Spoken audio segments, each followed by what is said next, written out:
This is Phantom Electric Ghost, and we're live on the air for the first time with Kacey Kingry. And welcome to the Phantom Electric Ghost podcast.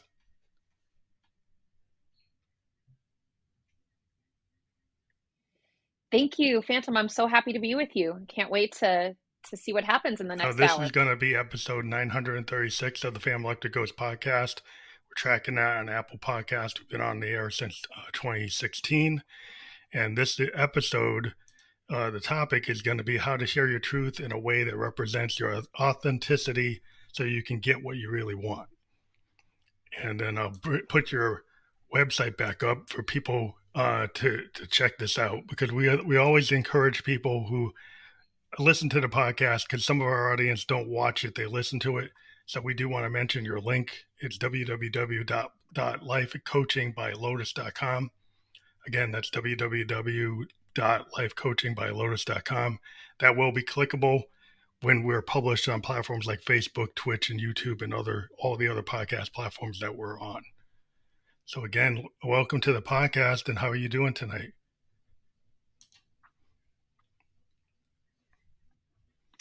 I'm doing wonderful. It's a beautiful day here in Minnesota. The sun is shining and the birds are chirping and life feels pretty good.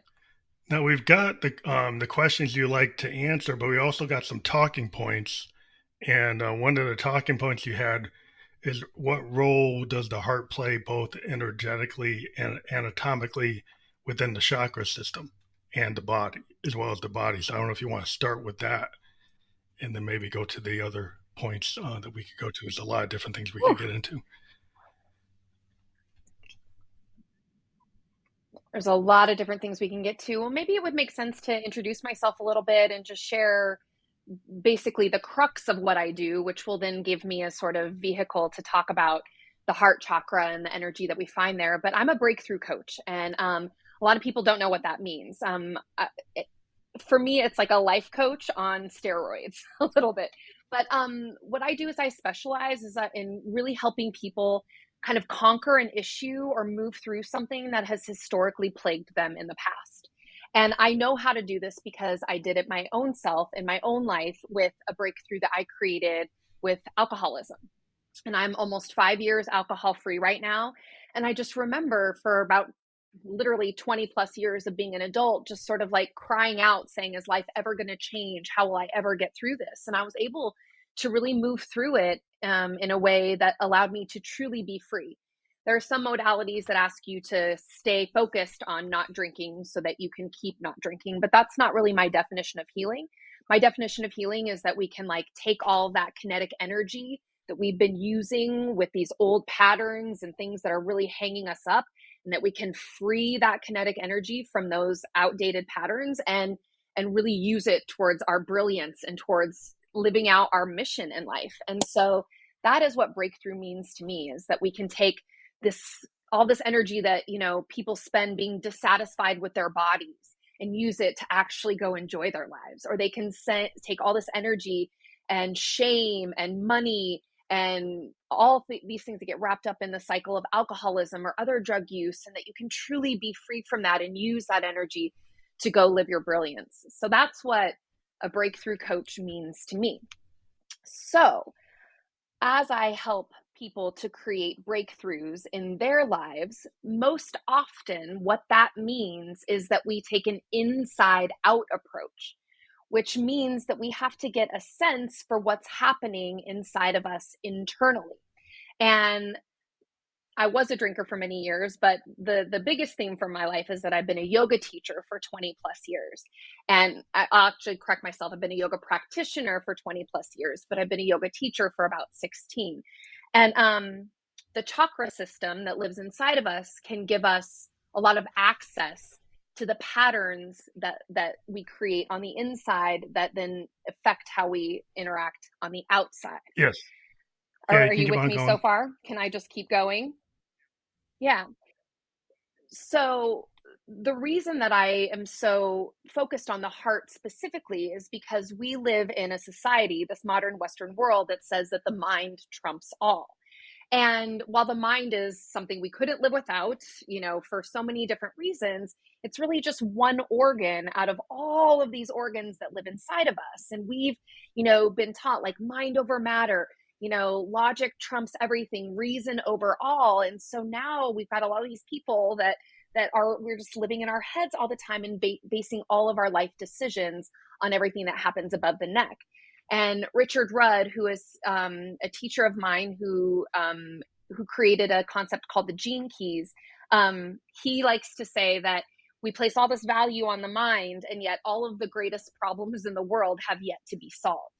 Right. So my inkling is that the answers don't necessarily live up here. And so this gets really good for me when you start to consider research from the Heart Math Institute. The Heart Math Institute recently-ish came out with a lot of data to support that while the brain sends tons of information to the body, the heart actually sends way more information to the brain than the brain ever sends to the heart, which tells me that it really matters how we feel inside of our hearts. And it's actually these feelings that we carry inside of our hearts and the nervous system that dictate the patterns that we create and our identities in life. And so really for me, it's this portal of the emotions, of the energetic and emotional habits that we fall into that are really key to creating breakthrough. As a Big musician and a speech. creative, and I kind of understand both because my day job, I'm a software engineer. And then the other part of my life, I'm a creative person. I'm a producer, I'm a synthesist, I'm a sound designer, I'm a keyboardist. Mm-hmm. And what I found is my art kind of keeps me centered because I'm a poet too. I started with poetry, and I believe that when believe in something like the muse, I love Victorian poetry, and a lot of the poets like Blake and Tennyson, and Wordsworth, and even all types of poets going back to Shakespeare. There's this belief that there's this muse in the universe, and our heart and our soul, they tap into that. It's not just the brain. And musicians, we believe that too, because we can find what we call, like we find that kind of, I don't know, is just the flow where you don't overthink it, like especially in jazz. Like we when you actually let go of your logic and you trust your capability as a musician, you just go with whatever you're feeling, and it's very core. And I think people who are Mm-hmm. creative, we can understand that, and the logic isn't is important all the time. But I think a lot of people focus on science and math and logic have lost the fact that that creative capability is a lot of what, you know, to me actually makes the world is the art, the artist in the world.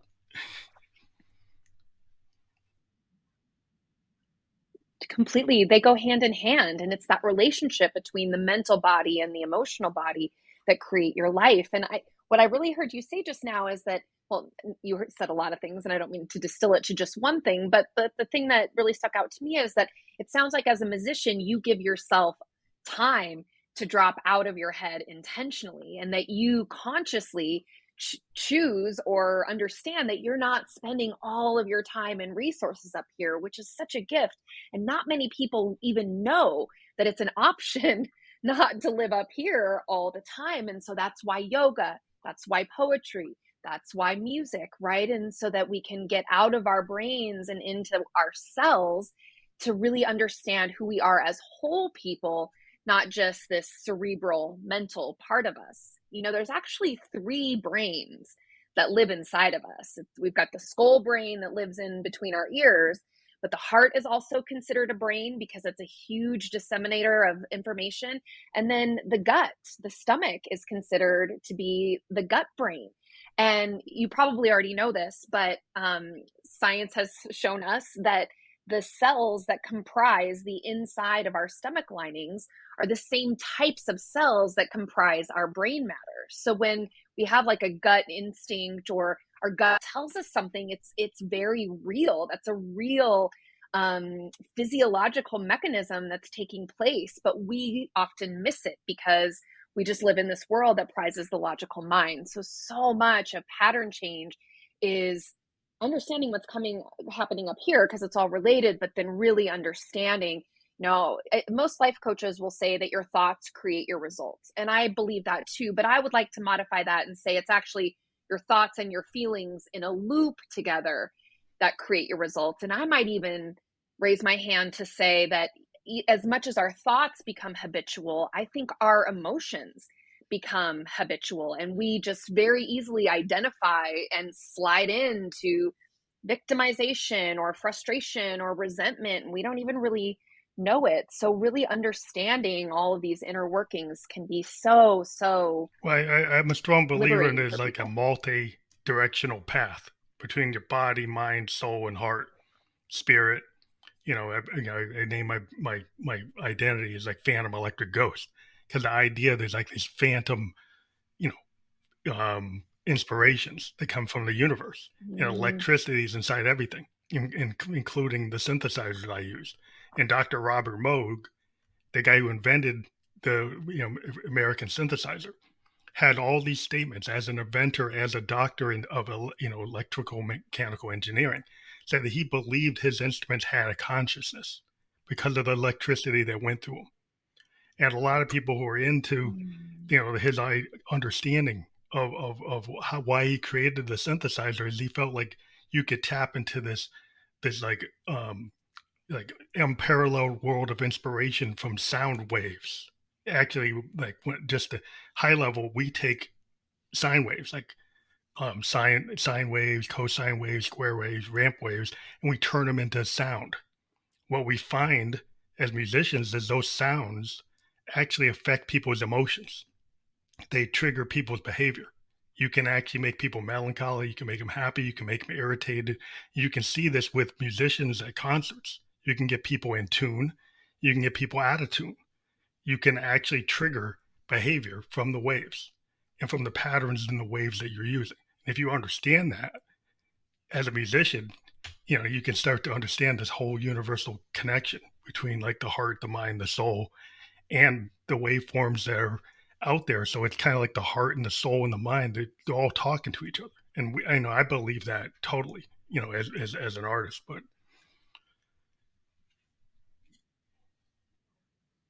oh, that's beautiful what you just said. Can I add my chakra yeah, it's all part of system it. on top of that? Because the chakras actually do flow that way, right? And it's all electricity and energy. But the way the chakras are formed, which I think is so interesting, and for anyone listening who has never heard of the chakras or isn't familiar, please don't get scared or tune out. Chakras are just a Sanskrit word for energy center, and it translates in the Sanskrit to mean wheel. They're basically these wheels of energy that we've got inside of our bodies. And there's 7 of them that are the classic chakras that we hold inside of our system.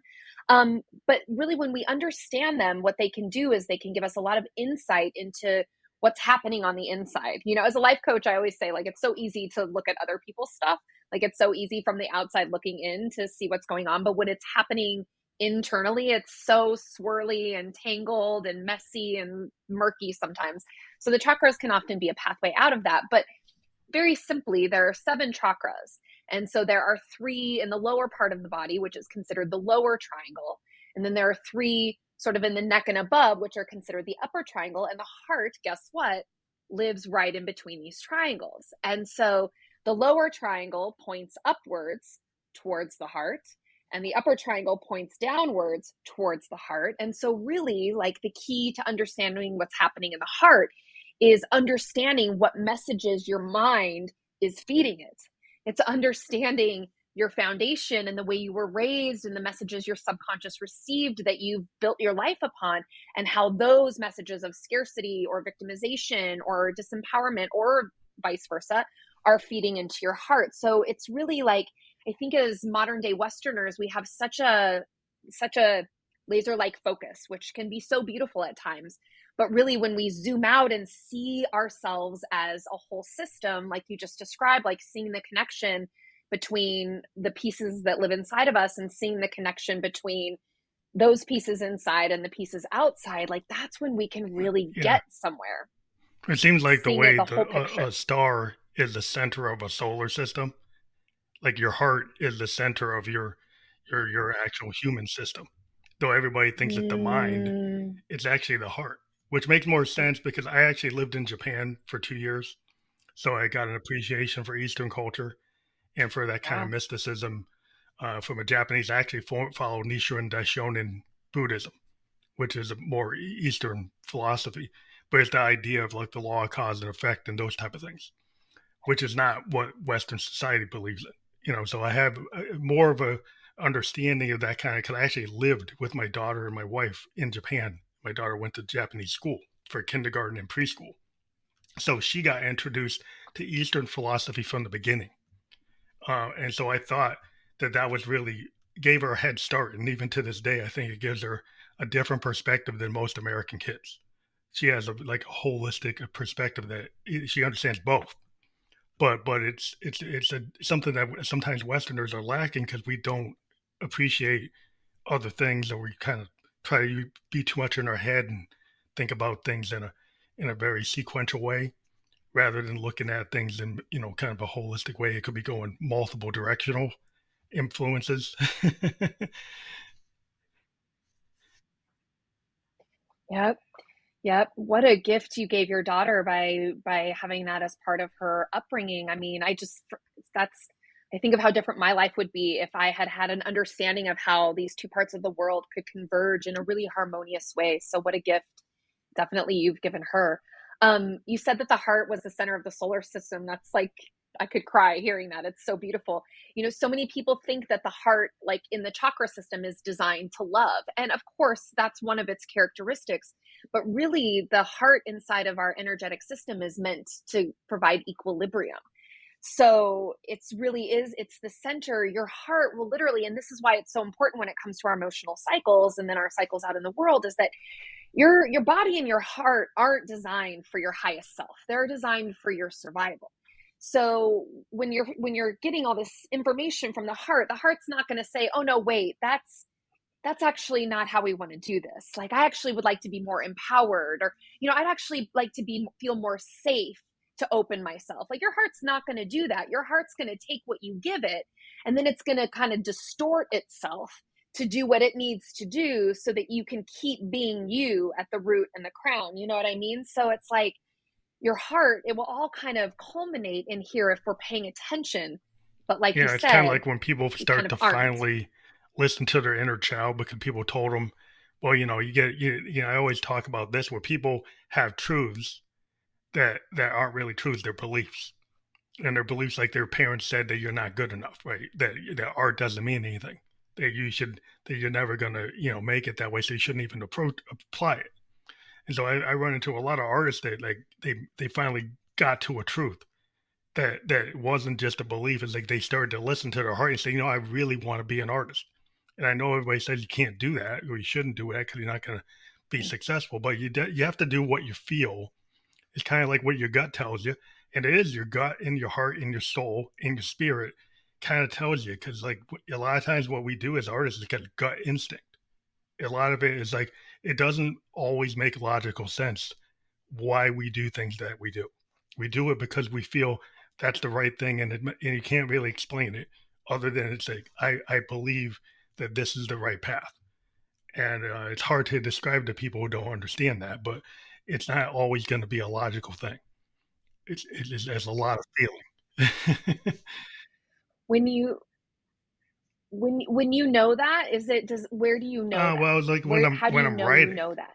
it's like the problem is the logical brain when you write will start to make you start and stop and start and stop and start and stop.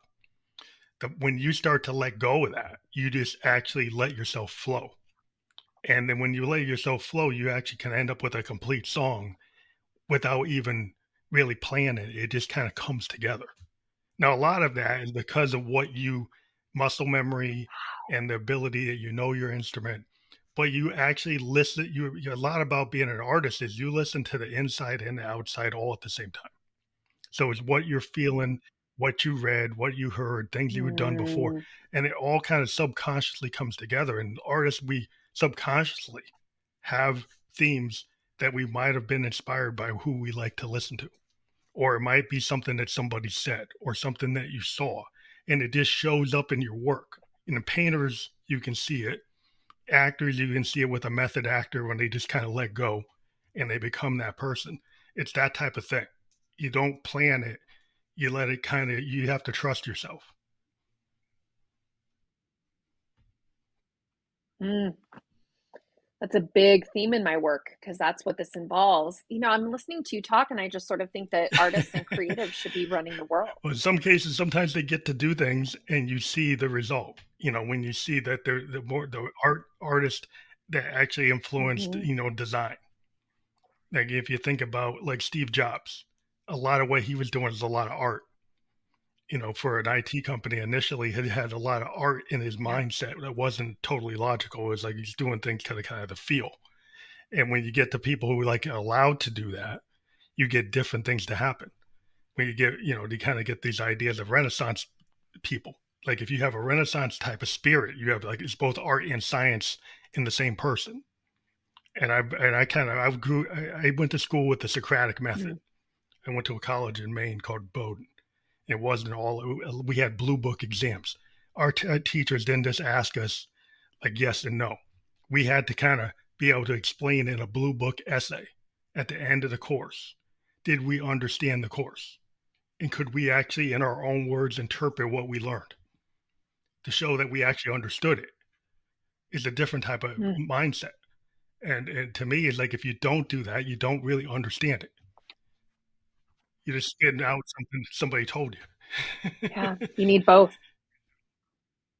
You have Mm. to own it. Yeah. They made you really own it. Yeah. Y- You know,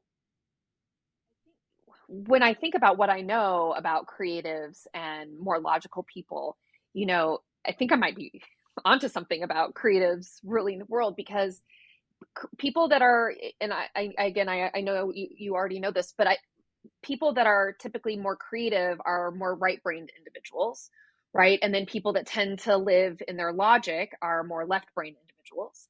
And the way that this usually works is that the people who are left-brained, who are logical, live their lives inside of deep silos, deep, tall silos. So they become specialists at their thing and their one thing and their one thing only, or they become experts on their experience of life in their deep silo, which is great. We need people like this, but to live like that as a society, because I think the stat is like something like 70% of people in the West or the US are left brained, logical people.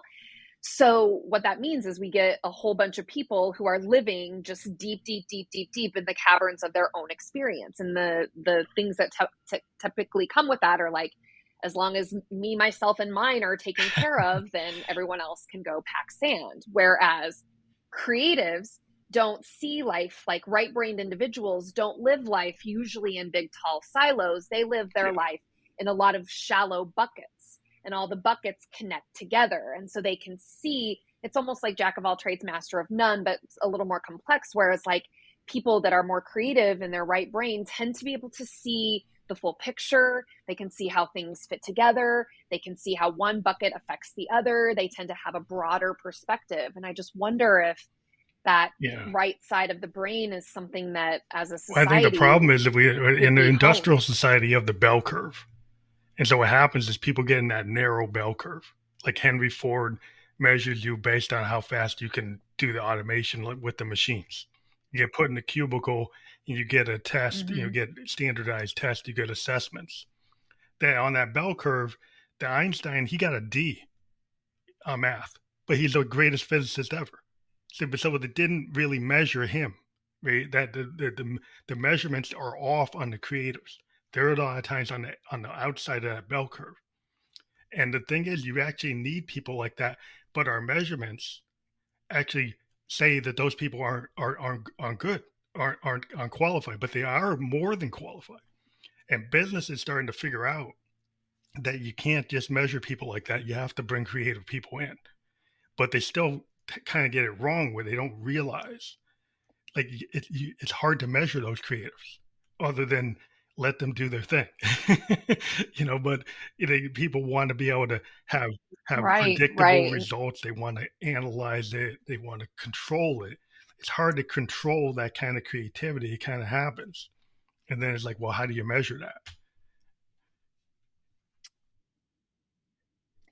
hard to measure the abstract or the Yeah, it's subjective. difficult. Is that how that goes? We like objective. Yeah. We like the data. Show me the money. Show me the money, basically. Yeah. Yeah. So I think, yeah, I think we minimize that heart message because you can't quantify it, right? So if you can't quantify it, you can't measure it. Like an athlete, you can measure how good they are, right? By how many goals they hit, how many, how accurate they are. But when you get into the heart messages, well, how do you measure that? Like empathy, how do you put that on the scale? Or people who have holistic thinking that's not narrow-minded, Right. that allow people, listen to people and actually learn from your mistake and don't keep on doing the same thing just because you like doing the same thing.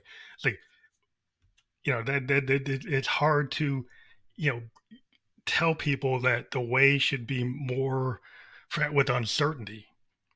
Because the thing is, like, when you're in the creative world, a lot of what you do is you go into uncertainty because in order to progress as a creative, you can't just keep doing the same thing. You have to be willing to not be afraid of going into found frontiers. And you'll see it with like famous musicians like the Miles Davises, the Coltrane's, the Princes, the Hendrix. They went to places that nobody else went, and then people followed them. But the person that does that has to be a certain level of fearlessness to get to that point.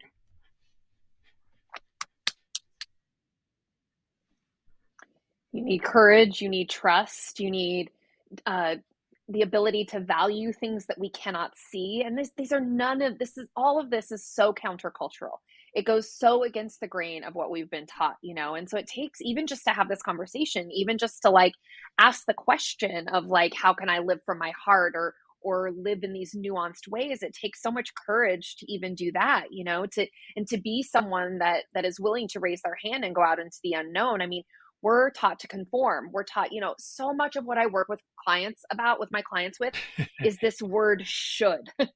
This we should all over ourselves, right? And I studied with Baron Baptiste. He's a very famous the father sort of power yoga here in the West. And he said years ago when I was training with him in Mexico, he said that the word should is the most damaging word in the entire human English language because it implies that all is not as it's meant to be, right? It implies just in and of itself that something is wrong or something is missed, but that's how we live our lives. What should I be doing? I shouldn't be doing this. This is bad. This isn't right. This is wrong. They're wrong. They're wrong. They're wrong. I'm right. They're wrong. And so we're all built on this black and white thinking.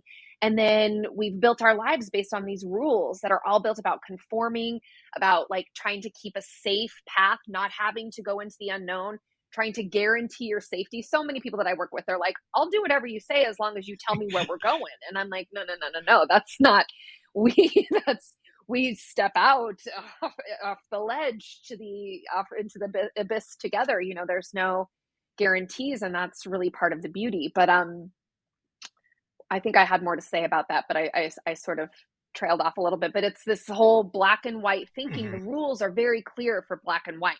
People like a very clear answer. This is a yes. This is a no. As long as I follow these rules, I'm going to be safe. And that's black and white thinking. And it's called a thinking error. It's a way that our brains try to compartmentalize us to keep us safe. But so we can theorize in black and white all day long, but really life occurs in all the colors of the rainbow. But again, like, we're not equipped for that. People don't measure that. There's no rules, there's no rule book for that. A lot of the work I do is helping people come back to their own authenticity and find their own intuitive voice. The sixth chakra is Agna chakra, the third eye, and it's the seat of our intuition and our wisdom, our own personal experience, the wisdom that we individually glean from our experience of being alive. And so many people come to me and they're like, I want to follow my intuition, but I don't even know where to start. And so that's the work, that's the game, that's the business I'm in. Is as adults now, everybody's looking around and saying, how do I live from my heart? How do I do this? How do I live intuitively inside of a world, a system that isn't designed for it? And so we have to teach ourselves how to do these things. So, And what that's what I role help do people like do. emotions play in breaking through like limiting cycles? I think they play such a bigger role than anyone ever gives them credit to. or gives them credit for. I think, like I said, so many coaches say, like, change your thoughts, change your results, change your thoughts, change your reality. And I think, again, even in that model, we're not giving like to like the thoughts. So the way it works is that we think a thought, and then immediately your body generates a hormone, a chemical response in response to that thought you've been thinking. So yes, we can solve our thoughts from the root. And also, we have to pay attention to these emotions that habitually come up for us. I mean, it's like the number of women that I talk to that are filled with resentment around their relationships. It's like, you cannot move forward and create something new if that big bundle of resentment and disappointment is living inside of your body. Like, it's like, yes, we are complex beings. Yes, we can experience a lot of emotions at the same time congruently, but really, like, if your nervous system habitually is saturated with resentment, like, I don't care how much you want to practice gratitude or slap Hmm. on appreciation, it ain't going to stick. Nothing. If your cells are filled with this habitual, you fill in the blank for yourself, feeling like life is against you, feeling like you're a victim, feeling like things never go your way, like, there is just not any space for anything else to get in there. And so much, it's like, I get really excited. People come to me and they're like in despair about what's happening out there in the world. They're like, how do we solve this? Our systems aren't working. And I agree. But I don't think the answer, I mean, yes, we solve that out there, but I think we do that not in the way that we think. I think that we solve that out there by getting really, Yeah. really granular in here. And it's like finding the thread of your life and saying, man, and I'm kind of using myself as an example. Like, I've seen myself as a victim. That's a big part of why I drank. It's like life is always kind of against me.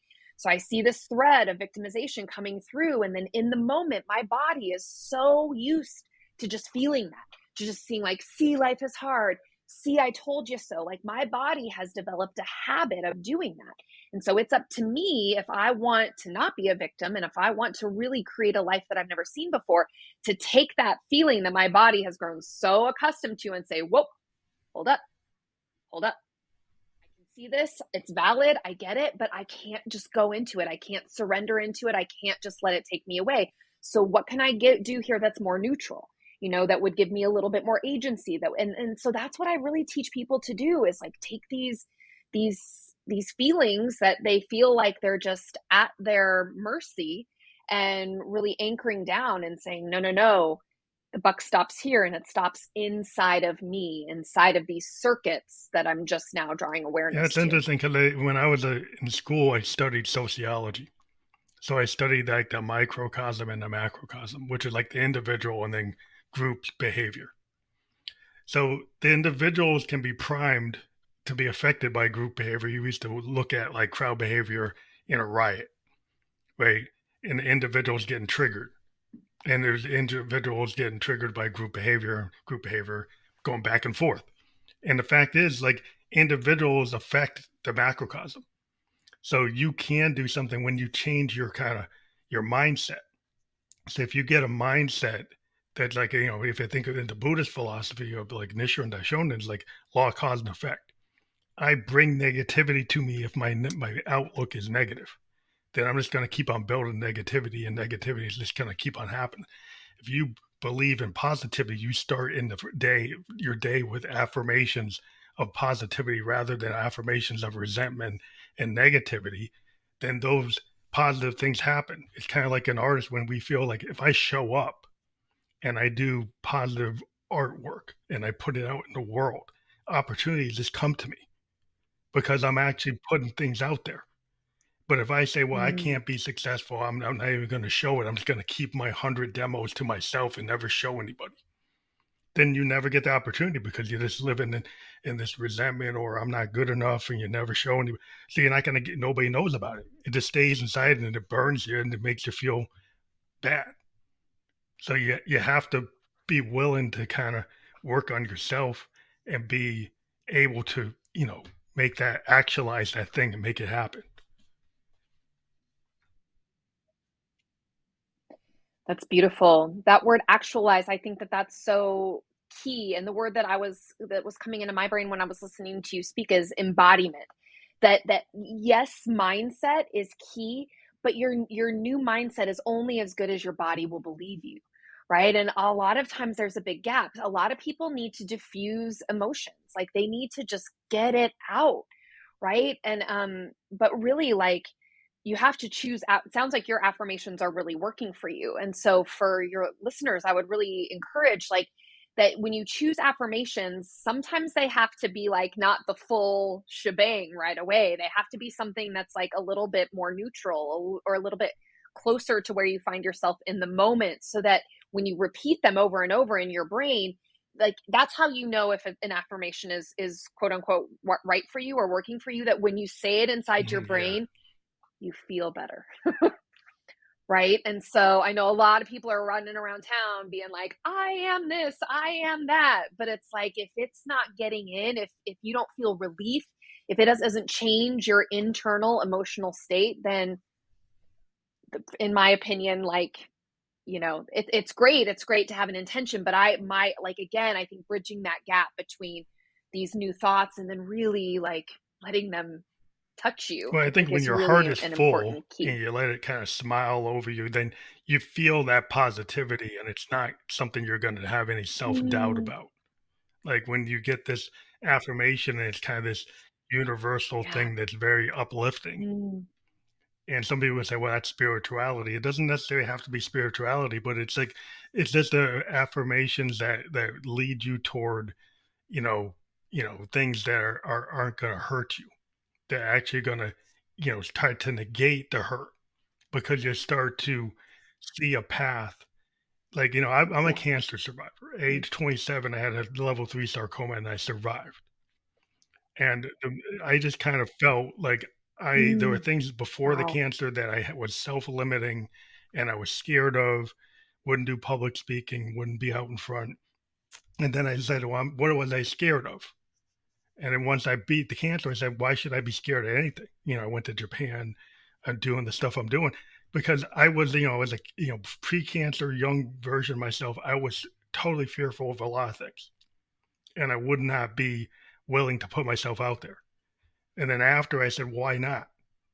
And you don't have to go through that kind of crucible moment, but I think people have to kind of find that what's inside and see what's, kind of approach that person that is you and see what you're doing to like limit yourself.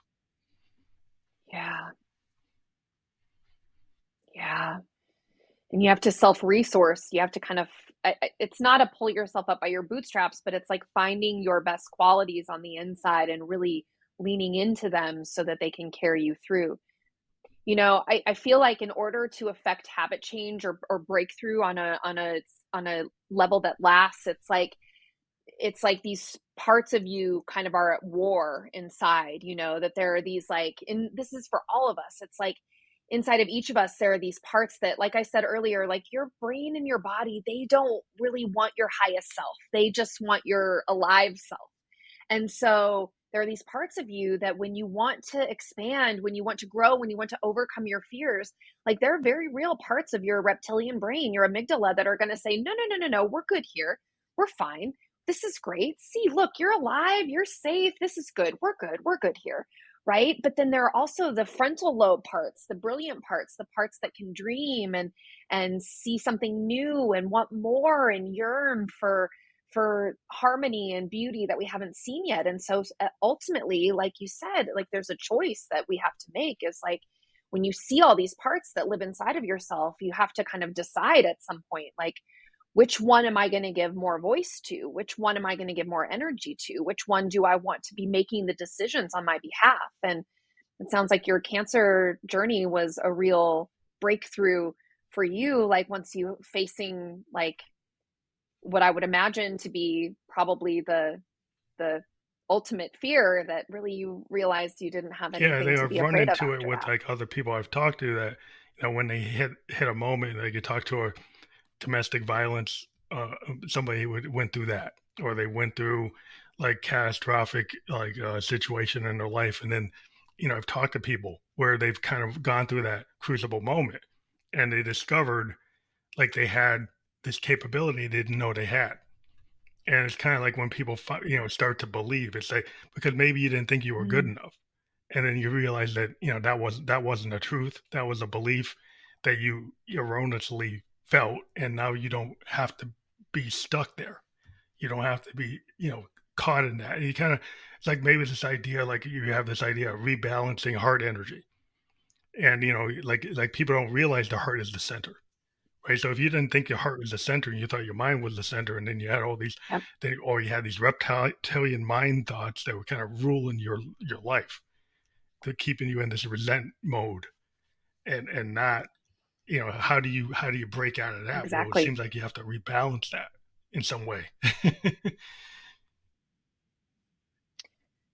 Yeah, well, if you do think that's the center, then that's a limiting way to live your life. It's like we know about our cars, we know about our homes, we know about everything, but we don't know how our brains work. It's so wild. Um, but like understanding how the brain informs the body and then vice versa can be so huge. And so having that downstream, uh-oh, having that downstream and upstream perspective, like, so when you go to rebalance the heart, like I had a chakra workshop a few months ago, and this woman came in and she was like, I keep seeing these energy readers and these people, and they say that my heart is blocked and my heart is blocked. And I was like, oh, interesting. Because when you really parse it apart, it's like, is your heart blocked, or have you just been living in scarcity and fear so long from your root and your sacral that it's not actually your Mm, heart that needs tending, it's your foundation. You know what I mean? It's like not actually the heart that needs mhm, tending, it's your sense of connection. It might not actually be your heart, it's actually the fact that you don't feel a sense of empowerment, so you feel like your power is just vaporizing away. Which so in order to come into our hearts, which is the most powerful organ that we have in my sort of thinking here, it's like we have to see what's being fed to the heart, whether it's from these beliefs or are they truths. Is it from our destabilized foundation? Is it from these stories that we've created about what it's like to connect over time? Like those are the pieces that actually need to be looked at in order to create a and homeostasis this in kind of this goes into the important physical center. with yoga, like what I used to see in Japan with the Tai Chi, and people doing a lot of like, I would go out in the middle of Tokyo, and in these parks, they had these ancient like, artifacts in the parks, and people would be doing Tai Chi and they'd be kind of meditating. And they had the salarymen in their business suits, and they had these people, they were coming out with this real high tech stuff. So you had high tech, and then this old Japan that's in the same place, and people were doing these very spiritual kind of Mm. meditations and taking the time in the middle of the workday to go stop trying to make $1 million, and go and actually center themselves and do these practices. And it's like, wow, that was very eye opening when I saw that. And it was like throughout the whole culture, there's a lot of things like that that I would see, and it's a different perspective. But it was worth taking the time to like dive into it, and to actually, I spend a lot of time every day chanting like 2 3 times a day as part of my practice. It's like a meditation, and it Mm. does, even if I'm busy, I still set the time. It's like, even if I had, my boss is saying I got to do this, I was like, you know what, I still take the time to do this. Kind of like what I saw in Japan was like the people would still take the time no matter what, to still follow what they needed to do for themselves. Mm.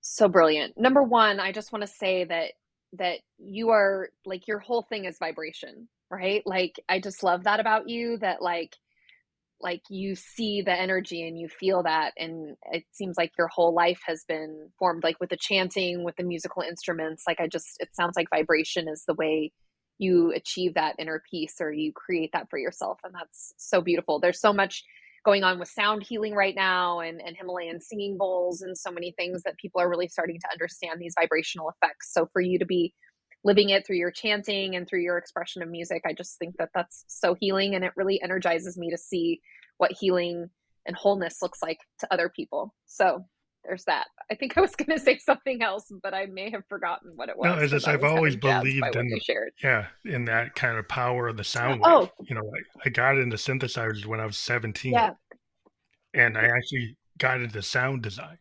yeah. And there's this whole theory about it called subtractive synthesis. You take a sound wave and you distill it, and you can make it into anything. You can make it turn it, Mm, a square wave into a bass and a triangle into a bell. There's certain things you can do. And once you learn what the waves do and mm, how you can kind of clash them together and make, combinations of waves and invert them and there's technical, it's like art and science. But a lot of it over time, I let go of the science and I just got a feel for it on my machines. And I kind of just feel it. And I don't even look at the oscilloscope or mm. anything. I just go for what I want to convey. And that becomes like once you kind of trust in what you're doing, you want to convey the feeling. That becomes more important than the technical, accuracy of it. It's more important to actually get to the heart of it and get to Yeah, the part that's actually going to affect somebody. mm, yeah.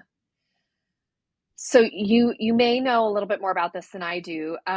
Sometimes my brain doesn't have a very good recall for details, but since you lived in Japan, there was a very famous Japanese doctor who's now deceased who devoted his whole life to studying the Mm. effect of Yeah, I vibration think I on water. Does remember. this ring any sort of I bell don't for you? remember the name, but I Do you understand that. know?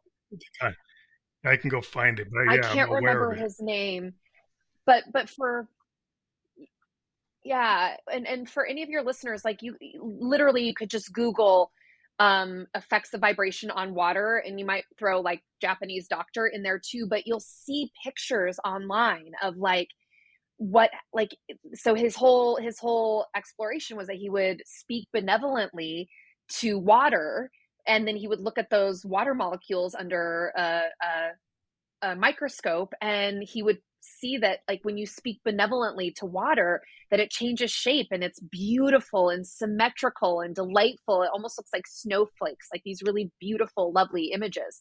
And then conversely, if you speak maliciously or judgmentally or harshly over water molecules and look at those under the microscope, they too will have changed shape but in a completely different way. They're distorted and jagged and they almost look angry. And, we're made of 80% water. So why wouldn't we be the same? Of course we respond to music. Of course we respond to vibration this way. Gosh, it's fascinating. And when we know this about And that's ourselves, where like that, then that things get makes really sense good. because, some people will say, well, words don't mean anything, but words are sound waves. And like I spend all my time with sound waves, a lot of time. Um, and so if you have words that go in a very kind of aggressive pattern, and that's an aggressive sonic pattern, you could actually see it on an oscilloscope versus a more soothing pattern, like if you were doing a lullaby, speaking, singing to a baby versus like yelling at somebody. And you look at that in an oscilloscope, and if we're all water, if you see that very jarring set of sound waves coming into you versus the more soothing sound waves coming into you, it affects your how you're as a human being, how you react. And it makes sense that it would. And so then if you think about the world, well, the water's going to probably react that way too because everything's kind of interconnected. Is that when people start losing connections and thinking, well, animals can't feel the way humans feel, and then people see very emotional photos of swans, being in love, and thinking that an animal couldn't have that depth of love is like, well, they look like they do, but you made a judgment that they don't because maybe you want to kill them. So you don't want to think about like if they think like you, what does that mean if you kill them? If they feel like you, so you try to separate things out so you don't have to feel. That's why I think a lot of people do it. They try to segment things so they don't have to think about the consequences of what they do. We have a very othering way of being here in the West. And I ascribe that to a lot of Judeo-Christian sort of thinking where it's like sort of man has been commanded to subdue the earth and to be above the plants and the animals. And so, as opposed to an indigenous perspective that really focuses on a co-creation and a cohabitation with the earth, but we've really haven't done ourselves a service, in my opinion, by making ourselves separate, because again, it's like water binds us all. It's like we've lost our connection, the big tall silos versus the little buckets. It's like, and so these vibrational components, I think finding these ways, that's why music brings people together so much, right? Is it's like something that I think we can really gather around. And I had one thing that I wanted to say in response to what you just shared about how words don't matter. And I just want to say that the study of neurolinguistic programming actually says that we use words not they we use words, and they don't describe our reality, they actually create our reality. And so ever since I started thinking of words through that lens, it's become really powerful that words are meaningful, energy is meaningful, and everything inside of us follows whatever those words say. So it's, unless you're a real ninja on intercepting that chemical response right away, I would say that Yeah, because when I that was in words very school, much do matter. I'm part like Native American, Cherokee, and Blackfoot, and I was always very interested in indigenous. I went to Bowdoin. I started studying a lot of indigenous cultures to kind of learn about Cherokee and learn about Blackfoot because that's part of my heritage. And just the kind of disharmonious nature of like concepts. When I was in school, I started learning about like Calvinism and industrialization, and it being able to separate nature from man. Mm-hmm. And then the consequences of that now you see potentially with like climate changes of being in disharmony with Gaia, like and Mm-hmm. not looking at what the way indigenous people would consider the gods to be the wind, the earth itself, fire, things that you, and then having respect for those things with the animals. But when you disrespect it and you don't consider the consequences of your actions, it causes like a lot of harm that we're actually living in a phase because of that disconnection that we're all can see it and we're living through it where it's important that individuals get back to some sense of harmony overall at the microcosm so that we can build the macrocosm back up. Exactly. So that lack of connection with everything around us, I mean, what it has to start with the rebuilding the connection on the inside, right? And that just starts with this ability to go inward and sift through what it is that you find in there. And it's, really, you mentioned the Industrial Revolution. Gosh, we could talk for another hour about that. The Industrial Revolution, it totally made us and it totally broke us. I mean, I think. And it changed. I just finished reading I haven't James read that yet. Nestor's It's on book my list. Breath. Have you read that? Well, it had been on my list for a long time too, and I'm a yoga teacher, and I hadn't read it, and I finally read it and was like, "Gosh, I'm late to the party here." But he kind of offers that the Industrial Revolution changed the way we chew, which changed the way our faces were shaped, which changed the way we breathe. There's not enough room inside of our heads, essentially, to house everything that's going on. And so, like, it made it so that we could live life on this grand scale, this grand convenience. But in my mind, it seems like we've traded convenience for connection. And so now we're all faced with, like, are we willing to allow our lives to become like a little less convenient so that we can be more connected? And I'm a little worried if people will be Yeah, I think it's willing what to happens is do that. sometimes they get forced into it. Because well, yeah, Gaia will, Well, something bad the has to Earth happen. will create a situation where you have no choice but to live in more harmonious ways, or you will continue to see the disharmony. And so at some point, the disharmony becomes so overwhelming that you Yeah. don't have the convenience. That convenience won't be workable.